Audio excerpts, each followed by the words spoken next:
Welcome to the latest episode of the Catalyst Health and Wellness Coaching Podcast. My name is Brad Cooper, and I'll be your host. In today's episode, if you're a fan of the Ironman triathlon, you are going to love this interview. And if you're sitting there thinking, I have no idea what the Ironman World Championship even is, you're going to love this episode. Let me tell you a little bit about our guest, Chrissie Wellington.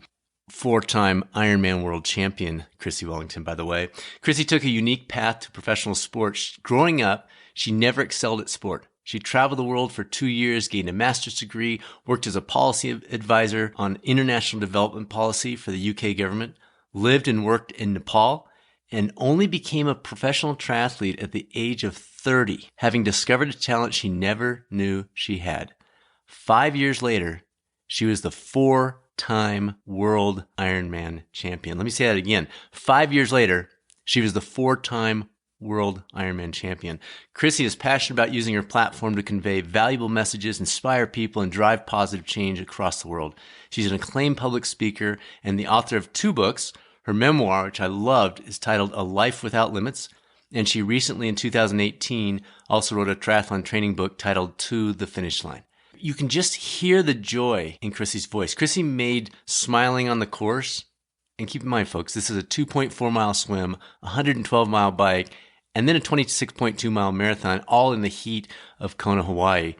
But she made smiling on the course a thing. And now the research shows us that was a pretty good strategy. Just a reminder, you can access all kinds of other resources about wellness coaching and the certification, et cetera, at catalystcoachinginstitute.com. And you can reach out to us anytime at results@catalystcoachinginstitute.com. So bring on those questions, bring on those suggestions, and now let's bring on Chrissie Wellington in the latest episode of the Catalyst Health and Wellness Coaching Podcast.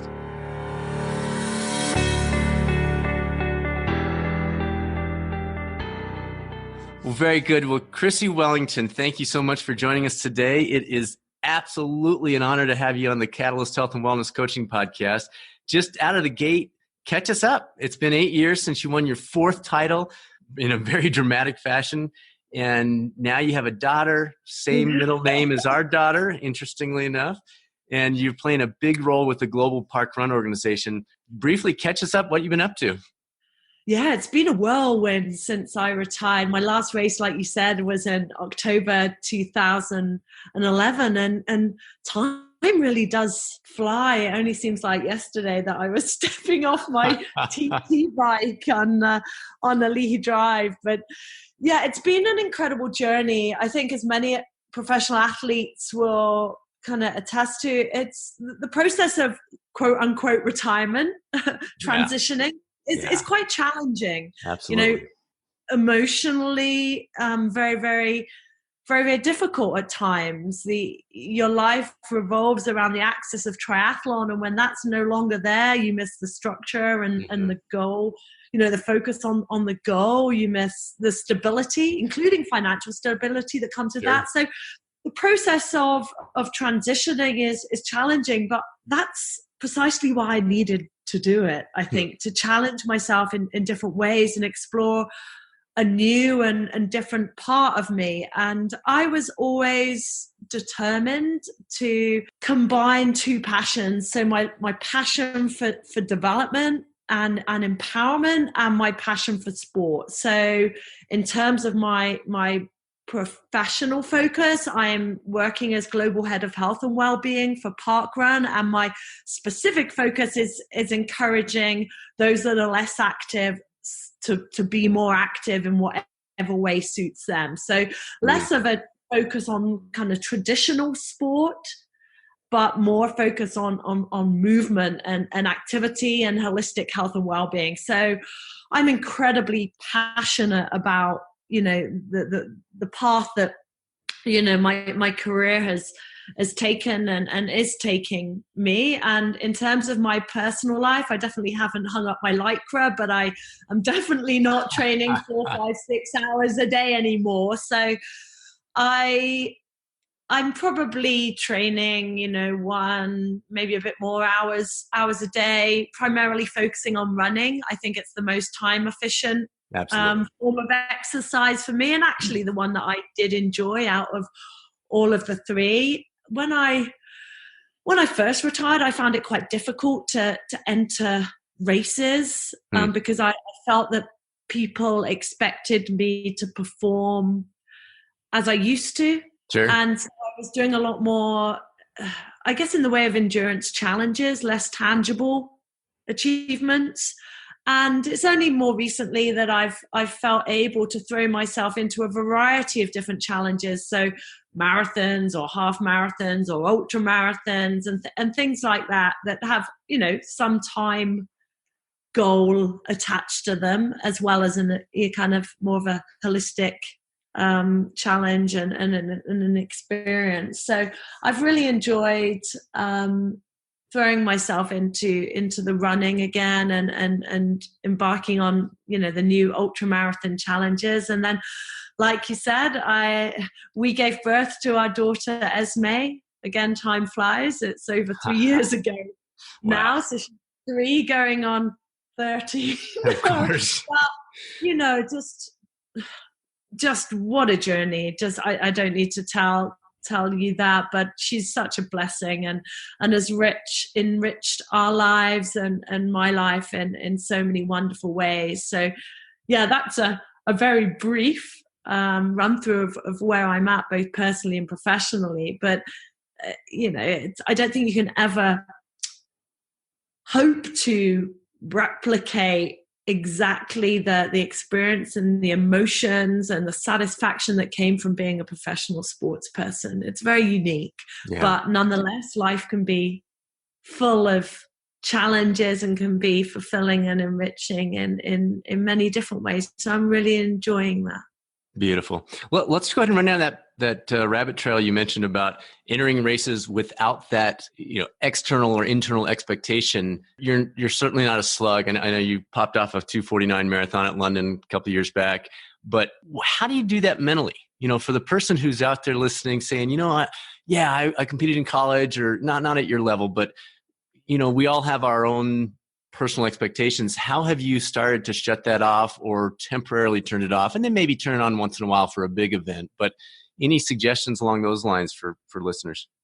I've always placed a weight of expectation on my shoulders. So not just in the sporting context, but in academia, for example. I expect a lot out of myself. I'm my own worst critic. Sure. Which, is a double-edged sword sometimes. And I can use it to my advantage because it enables me to strive to be the very, very best in everything that I do, regardless of whether I am actually the best at it.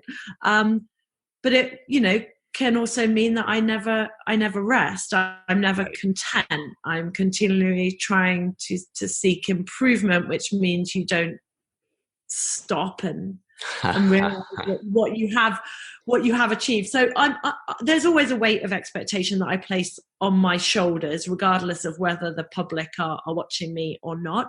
I utilize, I guess, the same tools as I did when I was a professional athlete, in that I remember that I am so much more than an athlete.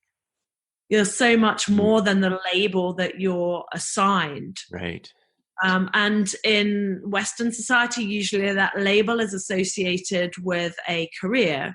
But if I define myself, and if my emotions were wedded to everything I achieved as an athlete, it would be an horrific roller coaster ride, because you're not always a champion and you're not always going to be seen as that. So you have to see yourself as so much more than that kind of moniker or that label that you've been given. And when I retired, I did feel the weight of expectation to perform as though I was still a professional athlete. And I did slowly realize that wasn't me. It was part of me and part of my history, but it wasn't who I was. And then also you do realize that people aren't looking at you the way you look at yourself. It's probably quite arrogant to think people are looking at me as though I'm still going to crack out a 2:44 marathon like I did in an Ironman. I'm not. And people probably don't even expect that. Yet I think that they may. Sure. So maybe that's reflective of my own expectations of myself. I don't know, but I think it's just disassociating yourself a little bit from the outcome and the way that you identify with that, number one. And then also relishing the process, if that doesn't sound too trite, Brad. We get so caught up in these tangible outcomes. I finished first, I finished in the top 10, I ran a 2:44, I ran a 3 hour, I did X, Y, or Z, and it's this numerical marker almost. Right. And that's what our sense of well-being, our sense of achievement, sense of fulfillment is associated with, right? And it's all about the process, really. Because I could be world champion, but if I did not enjoy the journey, if it was a torturous journey that I really didn't like each and every day, that wouldn't be a life worth living. So I'm trying to really enjoy the process of getting to a goal. It's not to say I shouldn't have goals, but just really loving what I do each and every day, and that to be part of, I guess, my measure of success, if that makes sense. So I love what you're saying. Can you help us? So let's assume, I'll just say for me, I struggle with that. And I know a lot of our listeners do too. Any practical tips on how to integrate that more effectively? So I can hear in your voice that it's still a growing process for you as well. But any things you've learned along the way that have helped you to focus on that process in the midst of that journey? Yes, I think making activity social is very, very important. Often when you're in an individual sport like triathlon, the temptation is very much to do things on your own and be focused on your goal and your session and your program. And I was guilty of that. And I think just making activity social is very, very important, both in terms of motivation and also the sheer enjoyment and the sheer pleasure of being part of a group and sharing an experience. For me, becoming or being, I wouldn't even say I became like this, just being less technologically dependent. So when I'm wedded to a pace or a time, I find that increases or decreases my enjoyment. So I'm looking more at my watch and I'm worrying about what the metrics say than the smells, the aromas of the flowers and the beauty around me, all of those kind of more esoteric sensations I'm not paying attention to because I'm looking at the watch. Interesting. And that's not saying hitting a kind of numerical target can't be very satisfying. It can, but I think that there's a place for technology and that we sometimes need to disassociate ourselves from it in order to be able to enjoy that process.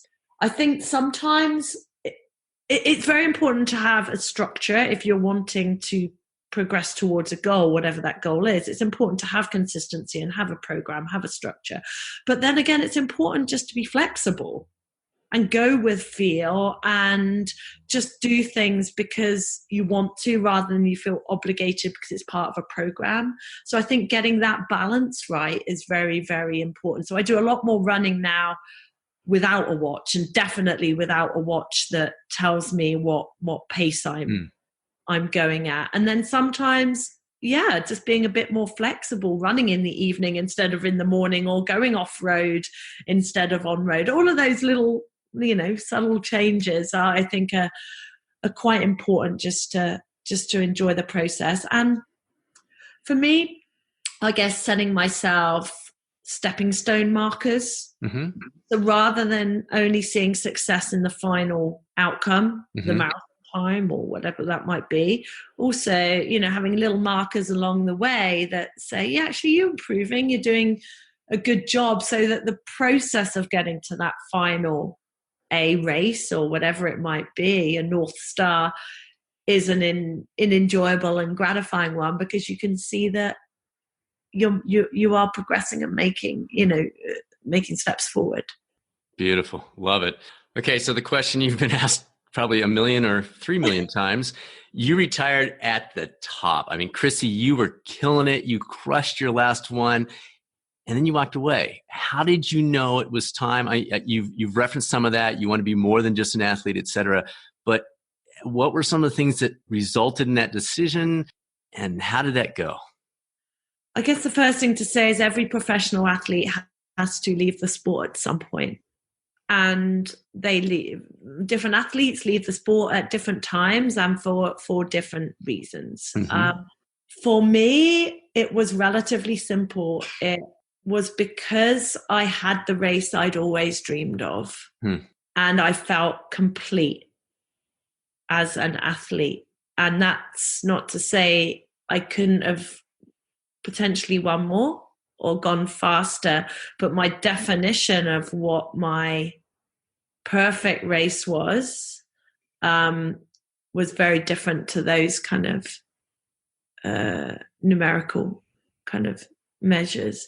So for me, the measure of success, the measure of perfection was whether I felt that I'd finished a race where I was absolutely annihilated, where I'd fought the battle that I'd always kind of craved with my competitors and within myself, where I've had to kind of dig to the very depths. And the World Championships in 2011 gave me that. And I didn't think it could be bettered.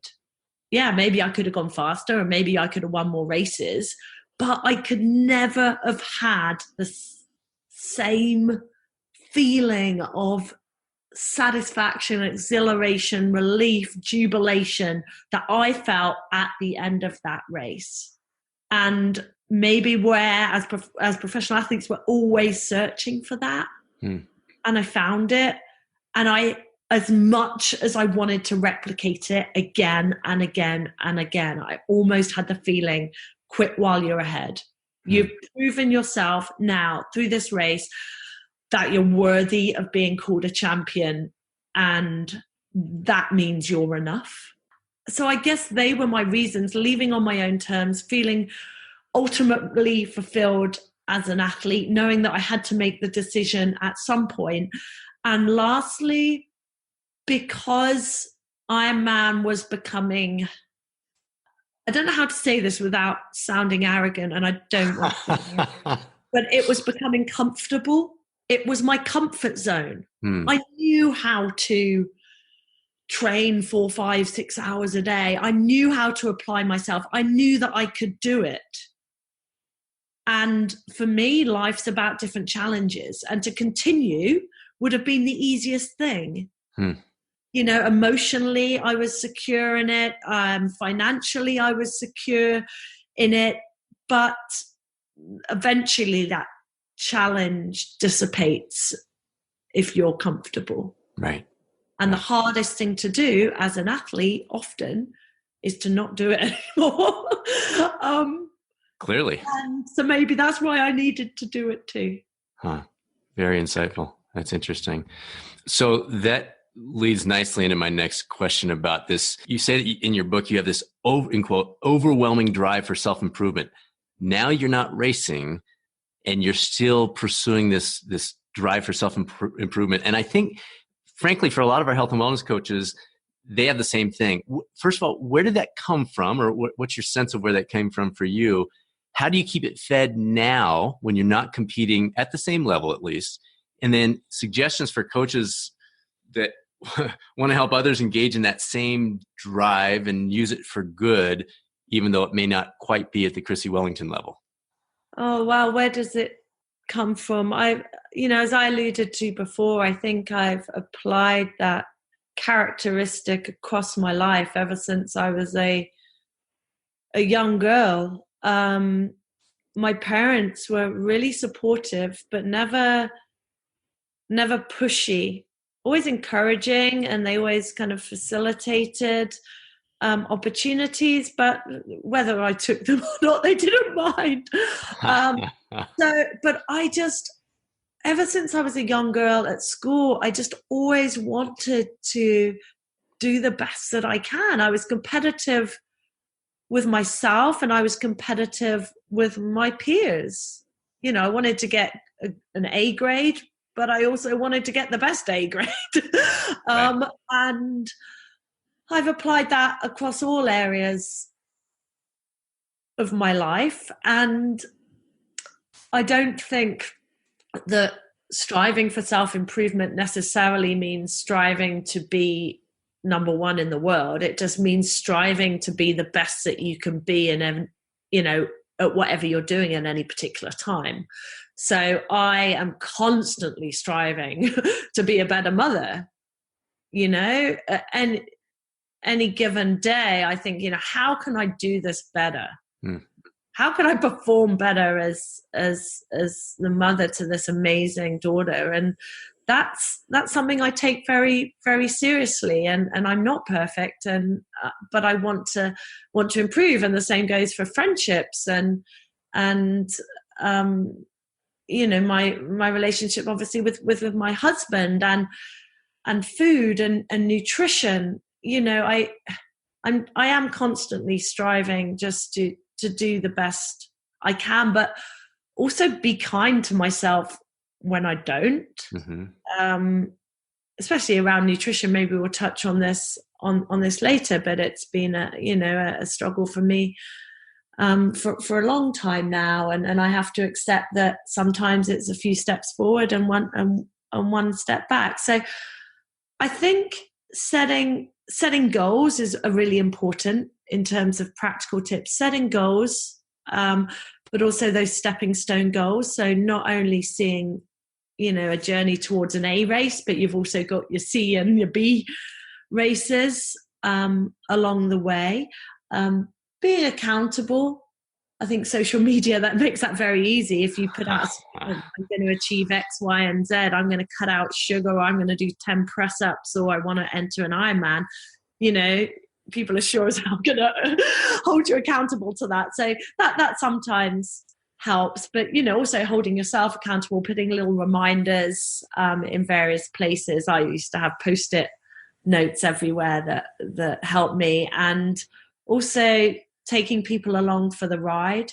You know, when you're striving for improvement, just having people that can assist in that and not seeing yourself as an island is very, very important. You know, for the example, you know, dietary changes, if you're part of a family especially, are very difficult. And if you can encourage your family to come along for the ride and it's to be a shared endeavor, that I guess increases your chances. Oh, huge. Absolutely. Yeah. And so having people that can support you in that, in the pursuit of that goal, or for it even to be a shared goal, can be really useful, I think. Wow, that's good. Really good. Okay, so you had a new book out last year at this time called To the Finish Line. Basically gives us an excuse to get into the endurance training weeds for a minute. Can you provide a couple little known secrets for those that are into that aspect that might be listening, that want to really push the edges of our physical abilities? Yeah, that was a labor of love, that book. My autobiography was published in 2012. And while it was thankfully really well received, it was quite light on kind of tangible, practical training advice. So hopefully the second book provided that. One thing I would say is that it's not just about physical training, physical development, physical performance. The psychological side, particularly in endurance sports, is as important. And for some people, a 5K can be an endurance activity. Sure. So it's as much psychological as physical. So I think training the brain, training the mind, becoming mentally strong is as important as becoming physically strong. That's key. So I see training in a holistic sense. Even when I was an athlete, training for me wasn't simply swim, bike, and run, because all the professional athletes I knew were doing roughly the same training.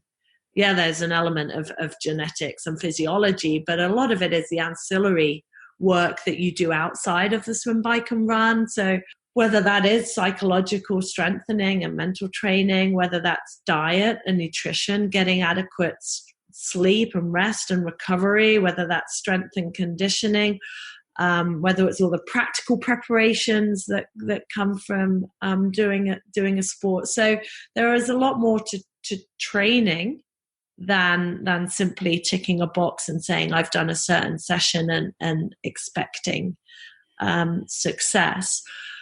I think one of my key learnings as an athlete was the importance of rest. And it was an anathema to me. Prior to becoming a professional triathlete, I worked for the government as a policy advisor on international development. So I was embarking in kind of a passion for endurance sports whilst working full time. And for me, rest was just tantamount to weakness. So I was training hard and I was training every day. And when I wasn't training, I was socializing or working. Working or socializing probably should have been the order. And it was only when I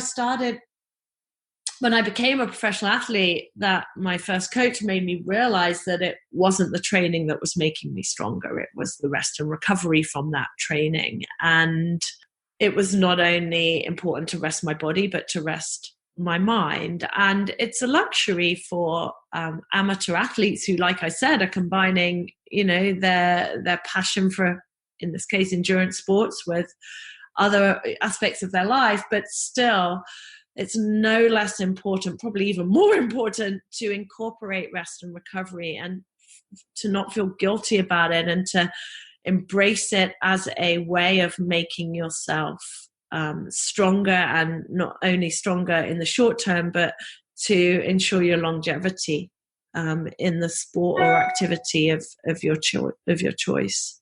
Nice. Very good. Okay, so let's broaden it out a little bit more of the well-being side of things. Are there, let me take a step back. I think a lot of people assume athletes like yourself, the greatest in the world, some of the greatest we've ever seen, don't have to struggle with the day-to-day stuff, the well-being stuff. Can you walk us through some of the things in your own life that maybe have been a struggle that people that have read know that you've shared this openly, but maybe some things to encourage people to say, hey, look, we're all human. We all got issues. And your clients, maybe that'll help them with something they're trying to work through with the client or their own life. We are successful because of the things we endure, not despite of. So I think that, as athletes, whatever level we reach, we're shaped by our strengths and our so-called weaknesses. So I try and see things in that kind of context. And yes, I have had struggles, and often professional athletes are put on this pedestal and people assume that we don't find things difficult, especially if you kind of race with a smile and look like you're really enjoying yourself inside and in your private life.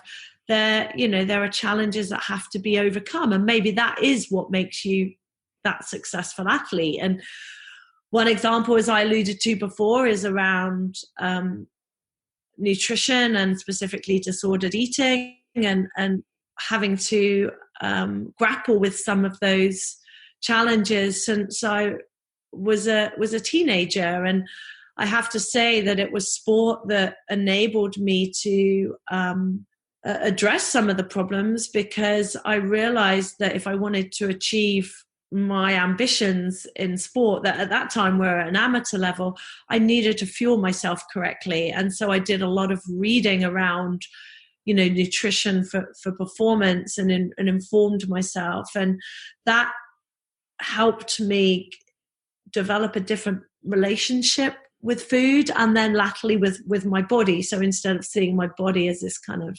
external shell, I saw it as a kind of almost like a mechanical vehicle that I had to maintain if I was going to achieve success. And some would say that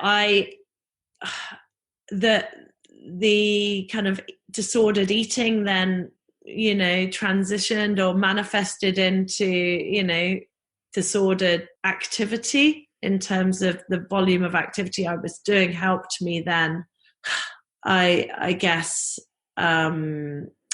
find an outlet for the psychology that was underpinning the disordered eating, if that makes sense. Sure. And I wouldn't say that was the case, because when I was training, I was also fueling very, very effectively, because if I hadn't have been, I wouldn't have been able to achieve what I did.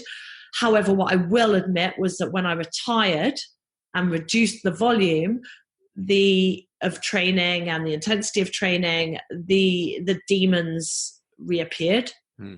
And I needed to find ways of coping with them and managing them, and seeing my body as something different to an athletic machine again, and appreciating that it would change and it would alter because I was no longer an athlete. And I think that process was helped by us becoming pregnant and me seeing myself as, again, someone and somebody that could grow a new life. And that's a really powerful way of enabling you to reflect on who you are and what your body means and what it's capable of. And all of a sudden I was acutely aware again that I had to fuel, not for athletic performance, but for the health of myself and this new life that we'd created. And then latterly, my role as a mother and as a role model to her means that I'm acutely aware of the messages that I'm sending. And so it's a long-winded answer to your question, but yes, there have been struggles and there have been differing ways that I've dealt with it, and differing ways that I've kind of perceived myself and my body. Excellent. Thank you. Thanks for sharing that. I really appreciate it. I know a lot of people will resonate with that. Let's talk a little bit about the self. It sounds like you used a lot of self-talk and mantra type things in your racing. Can you walk us through that concept just generally with the audience? And then any ways that you see that being utilized in everyday life? So for the person that's not a 4-time Ironman world champion, for the person that's not out there on Elite E-Drive coming down to the final shoot, but just trying to eat better or exercise more consistently or get to bed on time, have you seen in your work, especially your current role, where those types of things have been helpful in other aspects of life, mantras or self-talk? Oh gosh, yes. The strategies and tools that you apply in an Ironman race are those that you'll apply in all aspects of your life. So the need to set a goal, to have a clear goal, to have those stepping stone goals, to breaking a goal down into manageable segments. So I never raced an Ironman thinking I was doing an Ironman. I just thought I was getting to the first swim buoy. And then you're getting out of the swim, and then you're doing the bike ride in 40k increments, and you're doing the marathon in 10k increments. And if times get tough, you break it down still further. So you're breaking that goal down into manageable segments. So that's applicable no matter what, journey you're on, whether it's a dietary journey or something in your professional career or in sports. So that's very, very applicable. Having a mantra. So mine was never give up and smile. And it was really, really important. And it was part of, like you said, this positive self-talk, that constantly, I think we use negative phrases, negative words, negative language to describe ourselves that we would never use in public. We'd never describe other people like we do sometimes ourselves. And to talk to ourselves positively, to counter this negative self-talk with positive words and phrases is really, really important. I used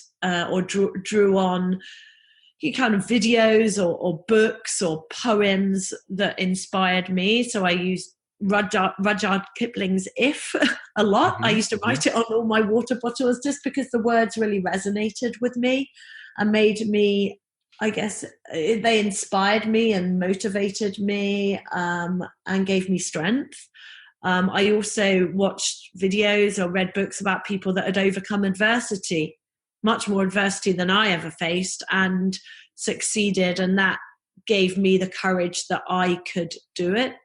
Linking back to the positive self-talk, but also being kind to yourself, knowing that sometimes you might not reach your goal or you might have what is a quote unquote failure, but trying to realize that that doesn't define you, and that every person was built from their ability to overcome adversity.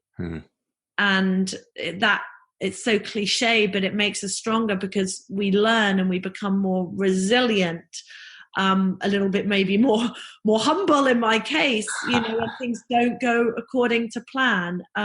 So also just being kind to yourself and knowing that if things don't go according to plan, that you can and you will succeed. Leaning on others is incredibly important. I alluded to that before, but having a really strong support network of positive people, ditch the naysayers, ditch the people that tell you can't do something, and surround yourself by can-do people, positive people that have cups half full, that can really motivate you and encourage you and inspire you. That's really, really important. And getting a coach is very, very important. It was important to me in my athletic journey to have that person that could hold me accountable, that I could lean on, that could be a friend and a mentor, and that could see me as an individual and tailor things to suit me. And that was really, really important. So the value of a coach in achieving someone to reach their goal cannot be underestimated. Fantastic. Thank you. You're talking about you smiling, running out on that crazy course. It reminds me, you and Natasha were the first I can remember doing that consistently. Now the research is heavy. You can see all over the place. Alex Hutchinson's written on it. A lot of research on smiling actually improves your outcome. Had you read any of that before, some early research, or did you just say, hey, this is the best way for me to keep a positive outlook is to smile? It creates a change in the people that I'm running by in terms of the audience and people cheering. They're happier, so that makes me happier. What went into that? Was that strategic, accidental, a discovery along the way? Brad, I hadn't read a thing. I knew nothing about the sport of triathlon, let alone the fact that smiling was supposed to help. No, it was something that happened very, very naturally to me. I saw, and I still do see, my sport as a performance. It wasn't just executing a race. It was almost like a actor on a stage, performing and kind of perfecting my craft in front of a crowd. And so I was acutely aware that people were watching me and I wanted to give something back. Then when you give something back, it empowers you. If you smile at someone, they smile back, it gives you a boost. It gives them a boost and it gives you a boost. So it's this reciprocal kind of uplifting process. Secondly, it really helps you relax. If you relax your face, if you allow your face, not a huge beaming smile all the time, but if you just relax your face, it's so important. If you grimace, you're kind of tensing your eyes, and then you tense your shoulders and you tense your whole body. So it helps you, it really does help you relax. I think it can help to counter negative thoughts. If you force yourself to smile, you force yourself to think of positive thoughts and that to manifest in a smile. I think that can really help. And yes, for me, maybe more latterly, if I masked the pain with a smile, it would impact my competitors. But that sounds a little bit too strategic. Was it a game face? Potentially. I didn't want to give too much away, and I was hurting at times that I was smiling, but for the most part, I'm smiling because I'm enjoying it. I loved it. It was a blessing and a privilege to be able to do what I did, and there's no better way to convey that than by smiling. So good. So good, Chrissie. Last couple of questions. So your involvement with Park Run, I was going to say in the UK, but really more globally, has put you right in the dead center of the well-being, wellness world. If you were advising, and you kind of are here, if you're advising health and wellness coaches who wanted to make a bigger impact on helping people improve their lives, any suggestions, ways to grow their coaching practice and have the biggest possible impact on the clients they're working with? I've just been made so aware through the work over the last few years that we live in a blame culture. So people are obese, people are lazy, people are inactive, people don't take responsibility for themselves. And I am aware much more that we're products of our environment. And it's the environment that also needs to change so that people can seize opportunities. If you don't have access to healthy food, or you haven't got the financial resources, or you haven't got the information to be able to cook with certain ingredients, then it's really, really difficult to have that personal response, or to have that personal responsibility for change. So I think it's important for people, for coaches, to look at the environment in which people live and encourage them to take steps that are realistic in terms of the context in which they live. For people to realize that it's not always big steps. Sometimes it's smaller steps that really matter. And last, that everyone is a role model. Everyone. I'm a role model for my daughter. My husband is a role model to me. I'm a role model to my friends. So I think we have the power. Everyone has the power to be able to inspire and motivate and help others. It doesn't have to be celebrities, professional athletes or former professional athletes like me that can do that. It's everyday people can act as role models. So hopefully the coaches that we're speaking to through this podcast are also acting as role models, and that self-care is also important to them, and that they're walking the talk and being people that their clients can look up to. I love it. Chrissie, this is so fun. What, just any last statements about kind of this next step of the journey for you? You've had a crazy life to date, becoming the accidental world champion, and now heading up this UK Park Run activities. What's next?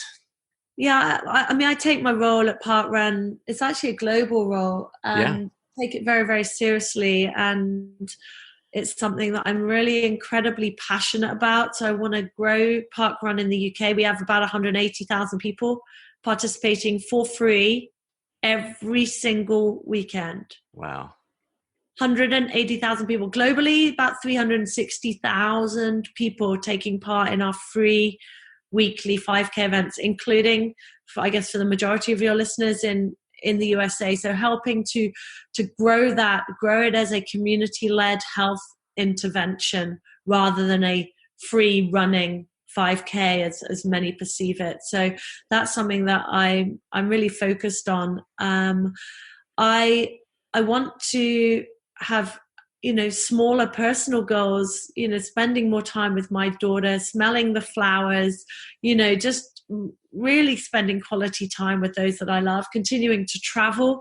That's something that's very important to us as a family. So hopefully still having the resources that enable us to travel both in the UK and overseas. And then in terms of my kind of endurance endeavors, I have entered Comrades this year, which is probably one of the biggest events I've ever taken part in, certainly one of the scariest for me. So the biggest road ultra marathon in the world. And I'm really looking forward to that, but have to admit to being incredibly daunted. But I guess to finish, life is like a tree, Brad. It branches in amazing ways, and sometimes you can proactively shape that tree, and sometimes you're faced with the opportunities and you seize them. So who's to say what opportunities might cross my path and what ones I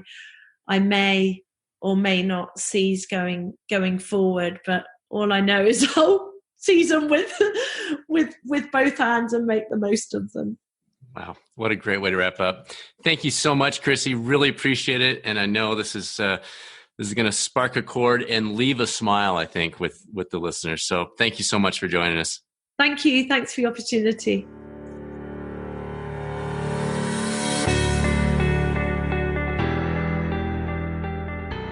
Powerful stuff, wasn't it? Again, Chrissie's history is pretty interesting. She came on the scene as a complete unknown, won the Ironman World Championship, and then was essentially untouchable for a 5-year period. And you kind of got the sense why.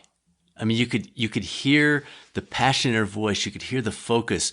She shared a lot of tips in there. I know for the triathletes, you're probably like taking notes through that whole time. Oh yeah, I'm going to do this and this and this. But for those of us who are wellness coaches, for those of us who are thinking about going that direction and looking for tips for our own lives, she packed that thing. One of the things that she talked about was the idea that it's not just the physical. Everyone's out there training the same. The training sessions are pretty much the same. It's becoming mentally strong that's the key. One of the things that she mentioned that we've talked about before in this podcast, and that's the concept of smiling and the research behind how smiling relaxes the body and allows you to actually perform at a higher level. But she took it deeper. Did you hear that? Did you catch the difference? She essentially introduced Smiling 2.0 to endurance athletes. She talked about, okay, Brad, I didn't do my homework. I didn't know that. I was performing and I wanted to reflect back to people what they were giving to me. And so, yes, she would smile. She said, yeah, some of that was gamesmanship, but part of it is when she would smile, the spectators would smile back and that would fill her with more energy. I mean, think about that. For those of you out there racing, marathons, triathlons, anything where there's spectators, we know the smiling works in general. And now you know Smiling 2.0. I was just like, oh my gosh, I got to write that down. That's awesome. She also mentioned a poem. And we talked about it real quickly, so I looked it up so you'd know what she's talking about. It's a poem, If, by Rudyard Kipling, so you may want to look that up as well. But again, just a big thank you to Chrissie. Incredible interview, very honest, very reflective, and I know it's going to be very beneficial to so many. We are publishing this episode literally on the day of the beginning of our next fast track. So it's literally impossible for you to sign up for that fast track, but we do them 4 times a year. And I know for most of you, you're not on a specific schedule with these podcasts. So you may be hearing this a month later, 2 months later. Just know you've got the option, if you want to pursue the wellness coach certification, of the fast track that's in Colorado currently 4 times a year, as well as a distance learning option that you can do anytime. And then we're having more and more organizations and individuals that are asking us to come to their town or their city or actually their country now. So if that's something you'd like to look into, reach out to us. Happy to chat about it.